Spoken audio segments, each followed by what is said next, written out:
Shares of Salesforce are falling sharply in overtime after reporting earnings moments ago. Revenue coming in light. Revenue and earnings guidance for the second quarter was light as well. Other software names like Oracle and Adobe are actually moving lower in sympathy. You can see Salesforce right now, though, is down 15%. Let's bring in Gil Luria of D.A. Davidson to discuss. Gil, this is a very steep move for this blue chip name. Is it warranted? It appears to be warranted. They just guided for single-digit growth, 7 to 8% growth for the quarter we're in. That's the first time in Salesforce's history that they will only grow single digits. Below expectations, a significant deceleration, and an indication that organic growth is going to be very hard to come by for this company, which would then lead to a conversation about what do they need to do in M&A, and that will cause further concern. So what do they need to do with M&A then to jumpstart top-line sales growth? Or do they need to steer clear of that and just invest internally? So they've already invested internally, and they will get some benefit from AI down the road. And we could talk a little bit about that more, because I think there's an insight beyond Salesforce today. But in terms of M&A, don't forget, their strategy used to be to go for the most exciting, highest growth companies, Slack, MuleSoft, Tableau, pay up for those companies and integrate them.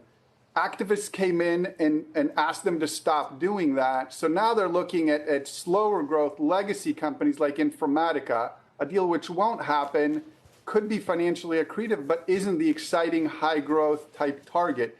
So they have to decide which way to go.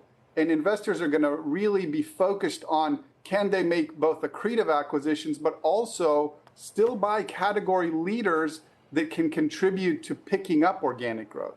Gil, I thought this was supposed to be fixed, right? I mean, if it opens tomorrow at around these levels, we've lost not only all the gains for 2024, we're back to late November levels on this stock. So are we actually back there as far as the questions about Salesforce, given all the excitement around AI and given what Benioff had said about AI driving the future and revenue of this company?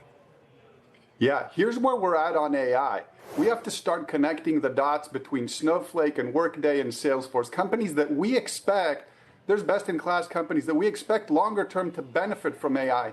This year, AI is a headwind for all these companies because enterprise spend isn't picking up, but the portion going to AI is increasing, whether to AI projects that don't relate to these companies or buying up the capacity at Azure and AWS to be able to train and develop new AI tools. That spend is going away from these companies, and that's become a headwind this year. Whether that reverses next year, we'll see. We believe that it will, but right now, these companies are actually hurt by the shift to AI.